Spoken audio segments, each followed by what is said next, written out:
Hello and welcome to Latika Takes, a podcast with me, Latika Berg.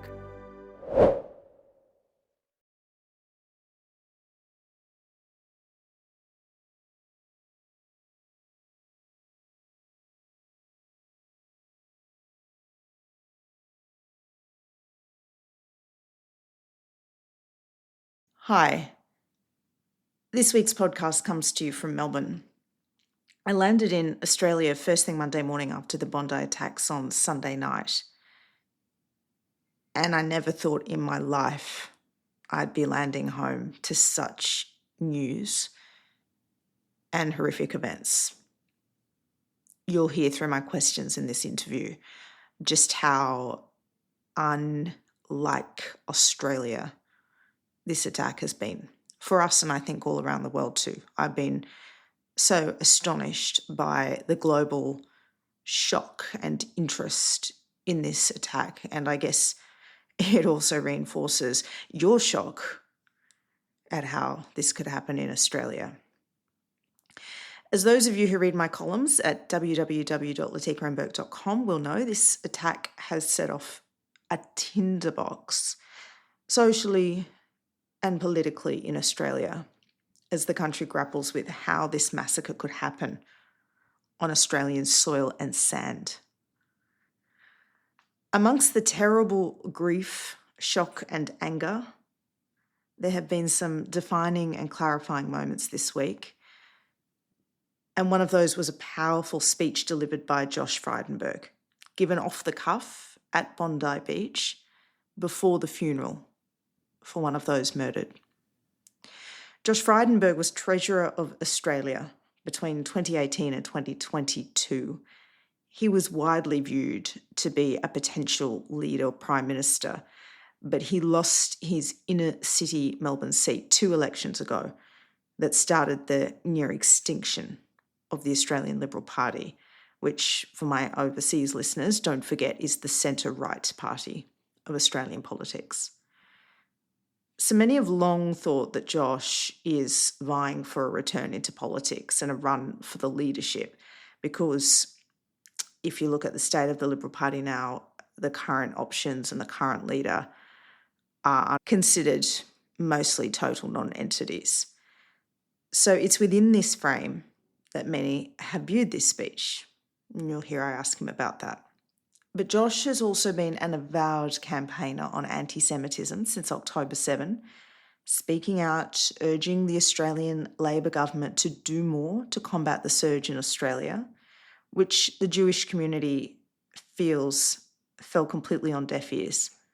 He's also produced a documentary on the issue, and I'll link that and a few other bits and bobs that Josh mentions in the show notes for this interview. We caught up a few hours ago here in Melbourne. Josh Frydenberg, welcome to the podcast. Good to be with you, Latika. Can I begin by asking how you told your children about the Bondi terror attack on Sunday night? Well, we haven't talked about it in detail. Like a lot of events since October the 7th, my children are of a young age, and I don't think they're equipped to process the deep hurt, the fear, and of course, the horrific events that we've seen both in Israel and here in Australia. So they're aware of it. They know that their parents talk about it. I had my son ask earlier on after October the 7th, Dad, what is anti-Semitism? And how old was he then? 7. And we explained to him what it was. And he goes, I thought it was like something like COVID, like a virus. And we said, bang on, it's a virus. And so, Latika, kids are incredibly smart, incredibly perceptive. They pick up what is being discussed in the home, but I don't see any good that comes out of sitting down with them to explain in more detail about the horrors that have happened, because I don't want them to be any more fearful about living in Australia as proud Jews. How do you prepare them to be secure given what's just happened on Bondi Beach? Yeah, I mean, the schools do talk about it in an appropriate context, in an appropriate way. And if they have questions, we answer them. But I think you have to tread carefully because this is such a sensitive area. And one thing I'm very conscious of, Latika, is being strong, if you like, in front of my children. I think it's, of course, important to be vulnerable too. But in front of my children, I want to be strong because I don't want them to worry about me. I was born in 1984, grew up in Bathurst, moved to Sydney when I was a bit older, then lived in Canberra. I never saw, during my life, I'm not obviously Jewish, I never saw anti-Semitism in our community the way we see it now. Did you? And if not, what's happened? It's a very good question. Anti-Semitism has been known globally as a light sleeper, and now it's wide awake. And of course, anti-Semitism is nothing new. It's been as old as the existence of the Jewish people are themselves. And the late, great Jonathan Sacks, Rabbi Sacks, talked about how anti-Semitism has morphed and changed through the ages. So initially, it was about people's religion in the Middle Ages. Then, of course, with the Holocaust, it was about the race. Now, it's in a new form, which is about the existence of the State of Israel and anti-Zionism, which in my mind is anti-Semitism. Because what you're saying as an anti-Zionist is you don't believe in the existence of a nation state of Israel. You don't say that about any other country on earth. And so there's always been anti-Semitism or anti-Zionism since the existence of the State of Israel in 1948. That's been there. But something much more sinister and significant happened after the events of October the 7th. And suddenly we saw an eruption of ancient hatreds. Some of those hatreds had been imported from overseas here in Australia. And so we saw in Lakemba priests or clerics saying that they're happy, they're elated about what Hamas has done to innocent Jewish people, including mass rape and slaughter, saying it was a day of pride and courage. And then we saw the events on the steps of the Opera House. This is weeks before Israel had even militarily responded to being attacked. And so from that day onwards, anti-Semitism has come from below the surface to be right above the surface in front of our very eyes. And it's played out in so many different ways with the boycotting of businesses, the cancellation and the doxing of Jewish creatives like Deborah Conway, the riot that we saw in the predominantly Jewish suburb of Caulfield in Melbourne, the campuses, the encampments of hate, I call them, on universities around the country where Jewish staff and Jewish students have been harassed and intimidated and in many cases no longer feel safe on campus. And then, of course, the firebombing of synagogues as well as daycare centres, and then the harassment and the graffitiing of our schools, of Jewish MPs' offices and the like, and the list goes on. And so it's exploded in the last 2.5 years, and now it's exploded in the most terrible, deadly way, with the most significant, in terms of loss of life, terrorist attack in Australia's history at our national icon, Bondi Beach. At least two of those incidents that you're talking about, and totally see and hear that there's many, many, many more that have happened, were directed by Iran. So how do we go about sorting what is organic anti-Semitism within our community versus external foreign interference? Well, you've got to tackle both simultaneously. It's not an either or. They're not mutually exclusive. And you've got to take both very seriously. But to dismiss one and to act on the other is wrong. You need to act on both those counts at the same time. And we also know that foreign interference plays out in different forms, with foreign funding of universities and encouragement of hate there. Particularly, we've seen it play out in the United States. I mean, you've spent a lot of time in the UK. There's a level of radicalisation in the UK which is probably even more so advanced than it is here in Australia. But Australia now has the greatest stain of all, having been the site of the greatest loss of Jewish life anywhere in the world since October the 7th outside the State of Israel. The Jewish community had been warning about this. I had been warning about this. Yes. Did you ever think, though, that this could and would happen? I certainly thought it could happen, and I certainly thought it would happen, that we would have a terrorist attack in our country as a result of a lack of leadership in stamping out the dramatic and dangerous escalation of hate in our country. Now, there are lots of aspects to this, and one of those is the radical preachers. Another is the radical Islamic organisations. And we know that the shooters had a connection to factories of hate in Bankstown. And we know that those factories of hate should not have their doors open for one day more. And so it's up to the government. Yes, make some gun reforms, okay? But it's insufficient, because guns may have taken the lives of 15 innocent souls, but it was the radical Islamic ideology that pulled the trigger. Make some gun reforms. Have your Royal Commission, but take on this extreme perversion of Islam, which is taking place under your nose, Prime Minister, here in Australia through various organisations, various clerics and segments of the community.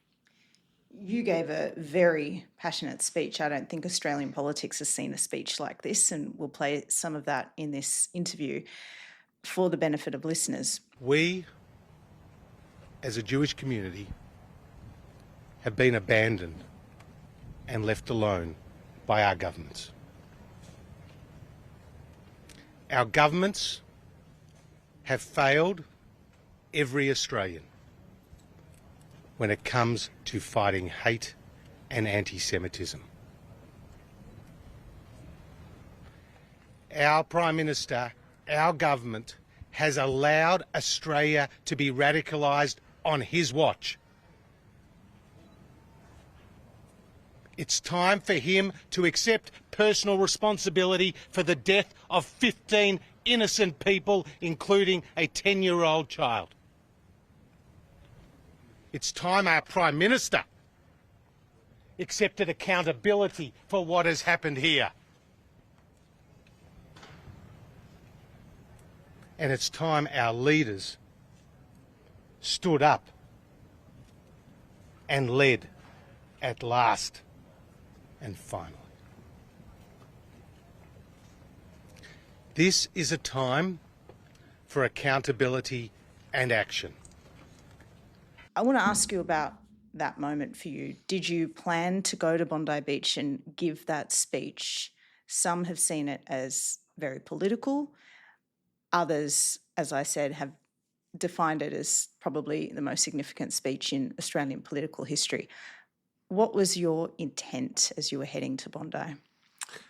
My intent was to mourn, was to express my condolences, and was to pay my respects to the 15 innocent souls that lost their life. And I just broke down in tears when I was putting some flowers down as a show of respect. I intended to say a few words, and I thought ahead of the visit, what are the practical things that the government should do? And so when I got there, don't forget, Latika, I've been talking about this for 2.5 years. So a lot of it is muscle memory, if you like. It's stored up there. I've been talking about it. I've been writing about it. I did the documentary about it. This was not a spontaneous eruption of an idea. This was something that has been brewing for some time. And what happened with the Bondi massacre is, of course, on a scale and a seriousness unlike anything we've seen in our country before. And so in that moment, I just let rip and I just spoke from the heart. I didn't know if I was going to break down midway. I didn't know if I was going to get to the end. I sometimes didn't know what was to come next out of my mouth.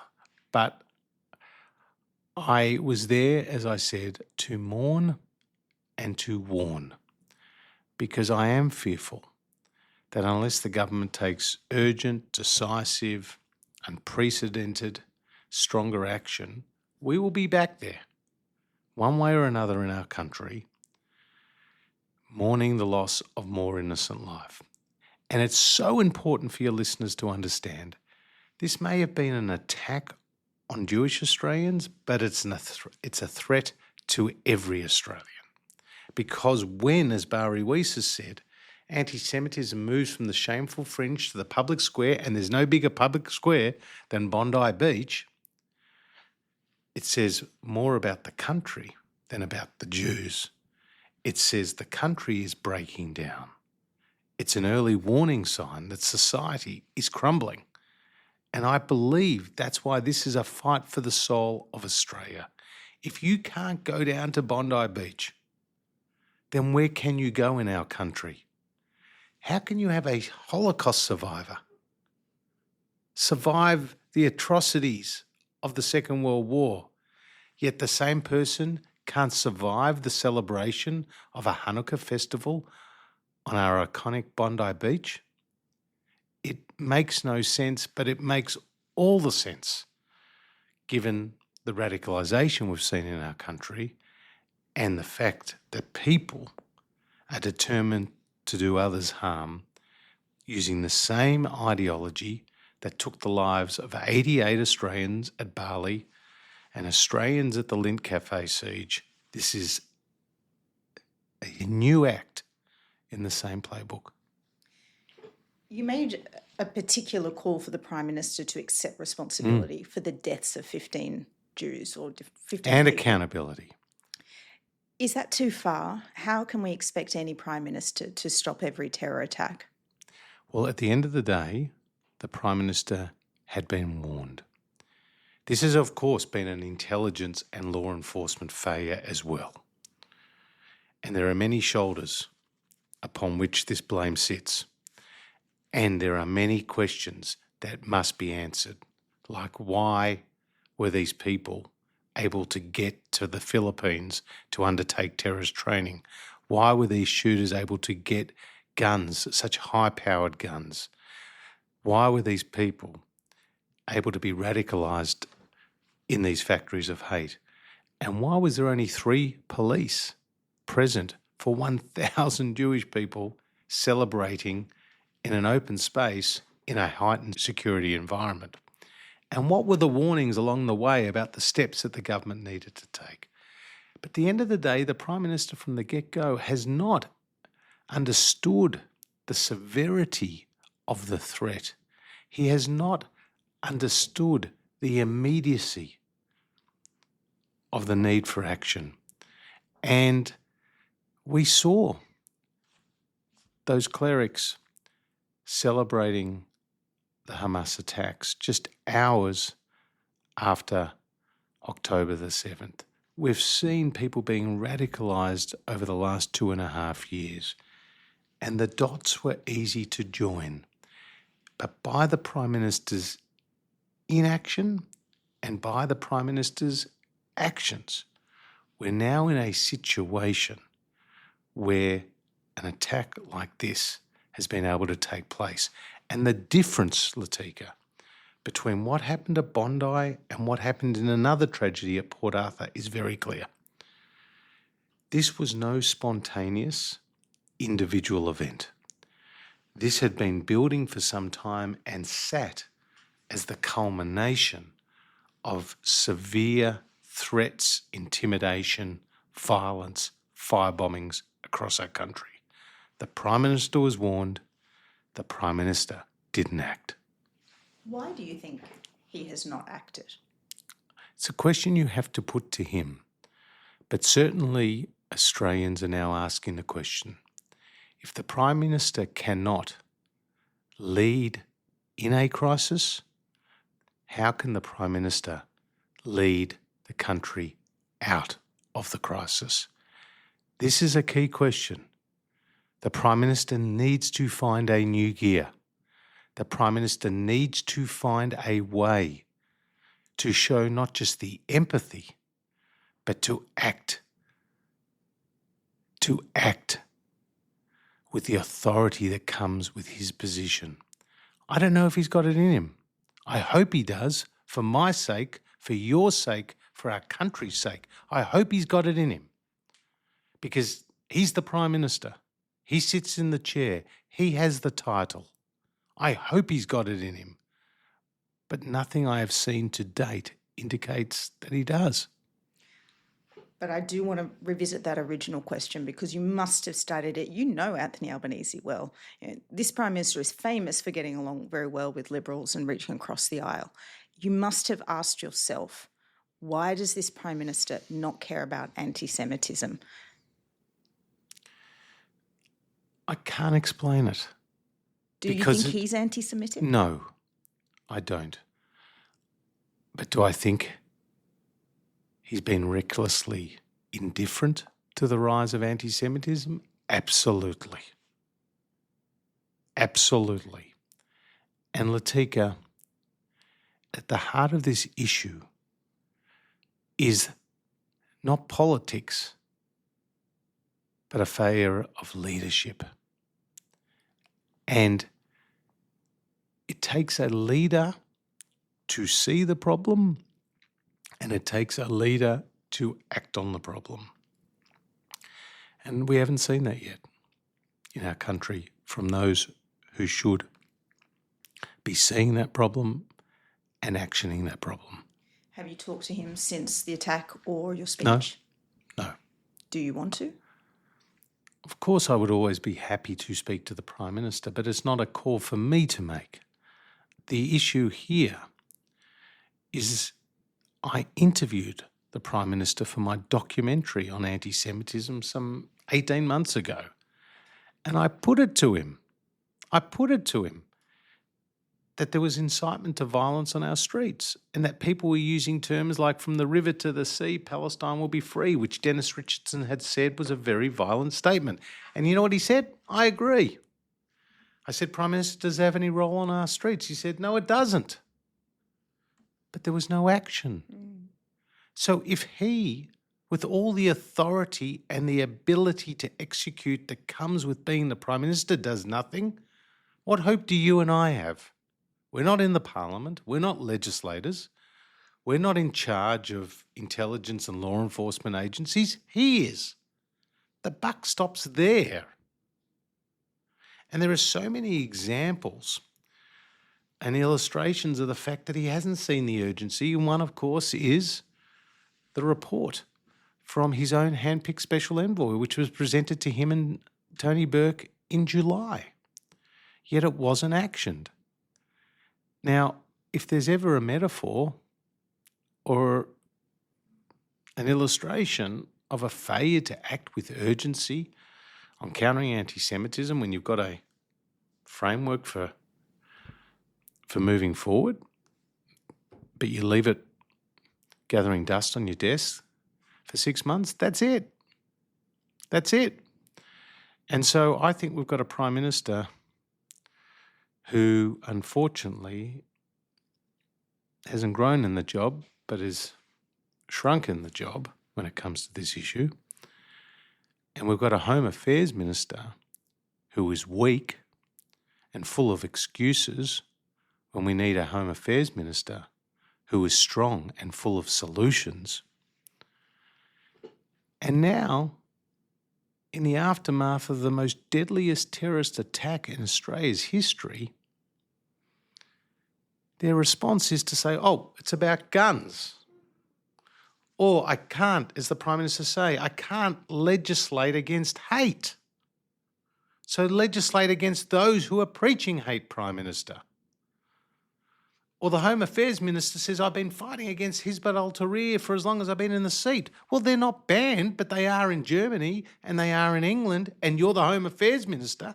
I mean, it doesn't take a genius, Latika, to look at all these statements from the Prime Minister, including the one, all anti-Semitism didn't start in 2022. I mean, my goodness. In October 2023, there was a catastrophic event overseas, thousands of kilometres away, which has poisoned the political debate here in Australia because of a lack of action by our leaders. And so if you don't have to be a genius to look at all those statements from the Prime Minister and from the Home Affairs Minister and say, these guys don't get it. They're coming up with a new excuse by the day. There's not the empathy. There's not the accountability. There's not the action. We have a Home Affairs Minister who sneaks into the memorial in the dark of night. 9:30 at night. When he can't go there in the day because he's worried about the response, or a Prime Minister who's not meeting with those injured from the Jewish community. A very it's tragic. Muslim It's all populated tragic. Seat. Do you think that their policies and not on this issue have been driven by domestic politics? Well, of course, lots of people have said that. But do you think that? Well, I want to be convinced otherwise. How about, I'm going to put it like that. I want to be convinced otherwise. And you know how I'd be convinced otherwise? By them taking strong action that is opposed by their own community. When John Howard took on gun reform, he was opposed by his own community in terms of the people that he was introducing strong action that would apply to. And so that's a test of leadership. Not whether you go with the wind and you go with the votes. A test of leadership, Latika, is whether you're prepared to take on some of your own supporters, some of your own side, for the greater good of the nation that you serve. You're not there to serve a party. You're there, in the case of a Prime Minister and a Minister of the Crown, to serve a country. And our country has now been weakened by the leadership that has been lacking.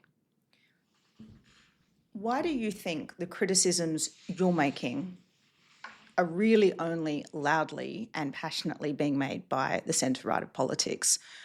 Where are the left voices on this issue? Because clearly hatred, terrorism, violence, these things transcend politics. Yeah, I'd take issue with the way you frame that question, because one of my heroes is Nova Peris, and a former Labor senator, an Indigenous champion, both on the sporting field and off the field, and somebody who has been such a beacon of truth and strength for the last 2.5 years. And there are many others. Mike Kelly, a minister, Michael Danby and others. People have been prepared to speak out against their own side of politics, but to speak out on the side of truth and on the side of the facts. And so there are people who you would frame as the centre-left who are prepared to speak truth to power, but it's certainly not enough. You used to have a famed, when you were in the parliament, bromance with Ed Husic, who's a Labor MP, first Muslim MP in the Australian parliament. And much was made of this friendship of you both. Ed Husic put a statement out after the Bondi terror attacks that didn't mention the word Jew or anti-Semitism. Do you feel like that friendship was fraudulent? I wouldn't use that word, because I actually felt like it was a genuine friendship. But I have felt that his comments since October the 7th in many cases, have been wrong. And I feel also that there's been a lack of empathy with the Jewish people, both here in Australia and, of course, in Israel after the Hamas attacks. And I feel that statement that you mentioned, after an obvious extremist attack on a Jewish target, an innocent target in Australia, required at least the acknowledgement of who the victims were.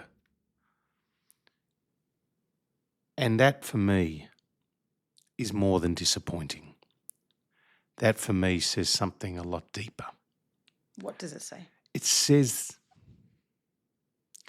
that he doesn't get it. It's more than ignorance. It worries me that he could not bring himself to mention Jewish victims in the context of the deadliest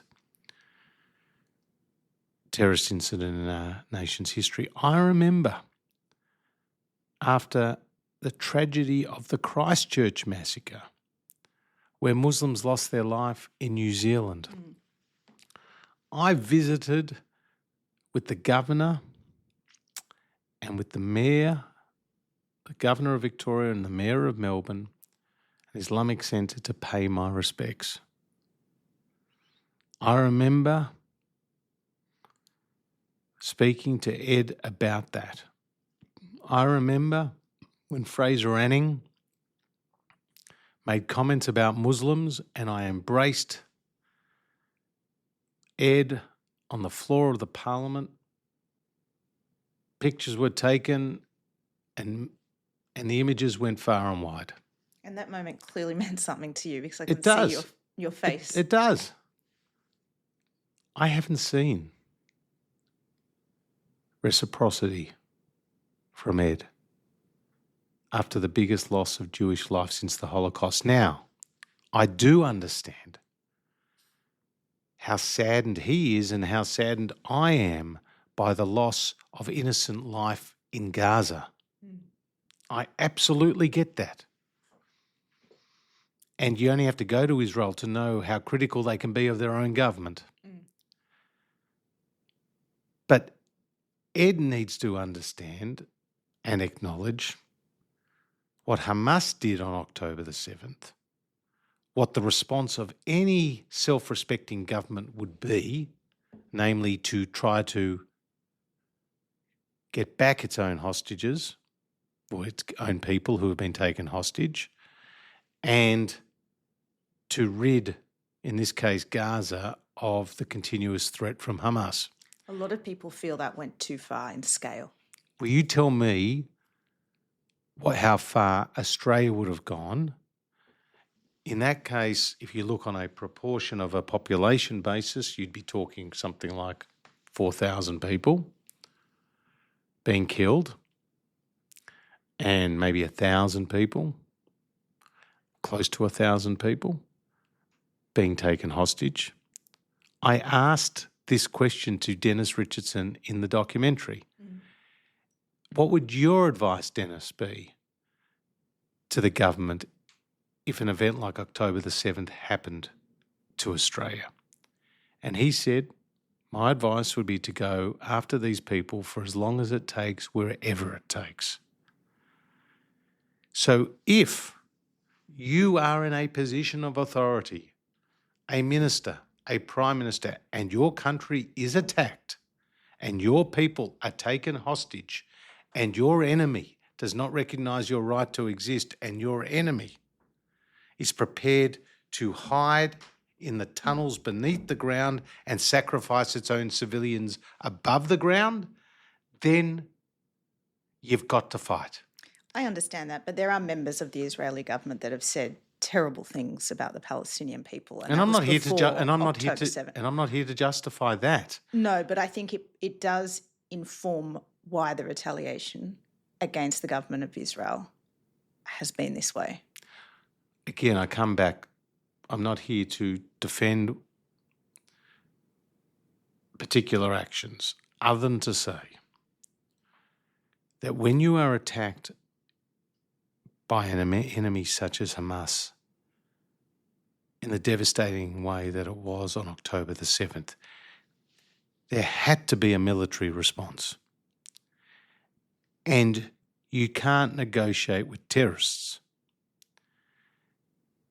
And the position of the Australian government on that issue has been reprehensible, because from day one, Penny Wong was out there calling for Israel's restraint, not for Israel to go and get all its hostages back and neutralise the threat from Hamas. No, Israel's restraint. And then when an Australian, Galit Carbone, a grandmother from Sydney, was killed in Kibbutz Berry on October the 7th, and Penny Wong went to Israel, she didn't even have the courtesy to pay respects to the family at the site of where an Australian was killed. To me, Latika, this government has ended up in a position on those issues where they have been celebrated by Hamas and criticised by our most important ally, the United States. And that speaks volumes to how wrong their decisions have been. You were knocked out 2 elections ago. When your speech broke, it went around WhatsApp groups or like wildfire. I'm sure you experienced that same deluge in your own phone after you had delivered it. You must now see the call of leadership is more urgent than ever, describing the failure of leadership that you have so strongly put during this interview. Well, I haven't made any decisions about my political future, and the next election is 2.5 years away, so I see has this changed it at all? Well, I see no rush to make those decisions. What the events of October the 7th and its aftermath here in Australia have underlined to me, and I hope have underlined to every Australian, is that leadership or the lack of leadership really matters. It can be the difference between life and death. And so politics is more than a job. It's the most important thing that can, for the country sometimes, in times of crisis at least, to have the right people steering the ship.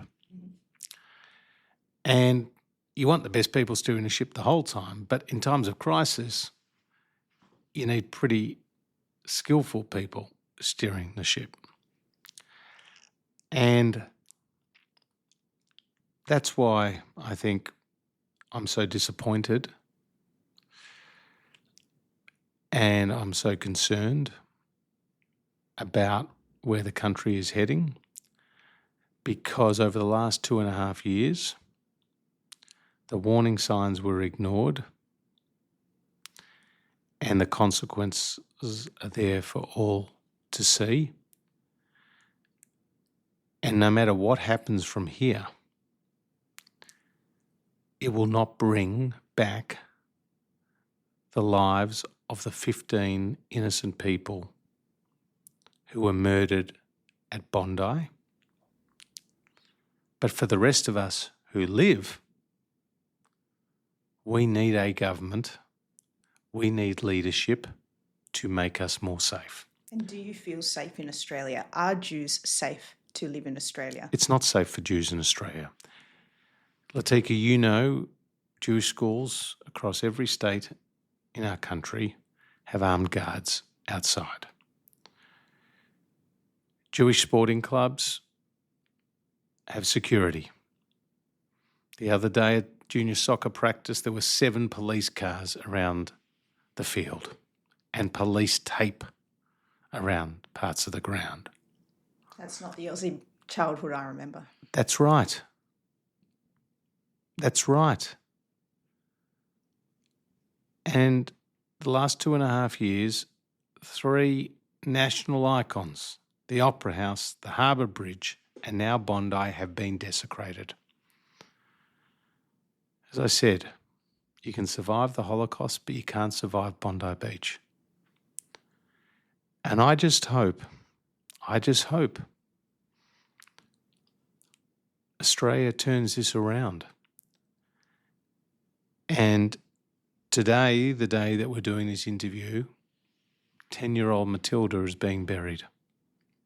Her parents took the name Matilda because it was the most Australian name they could think of. They were from Ukraine originally. From Ukraine. Which is also kind of ironic, isn't it? Well, yeah, I don't know what the word is, but it's... all of this is just unbelievable. I hope that the face, the smiling face that we've seen on the front page of our papers of little Matilda, I hope Matilda's face becomes the face of change in this country. That's my hope. And I do pick up, I don't know about you, I do pick up across the country in the days since the Bondi massacre a mood shift. People are alert to the dangers, and they know that this has occurred in our country on our government's watch. And they want us all to do better, and they want us all to be more safe. And on that note, I have to let you go. Josh Frydenberg, thank you so much for joining the podcast, and stay safe. Thank you, you too. You've been listening to Latika Takes with me, Latika Berg.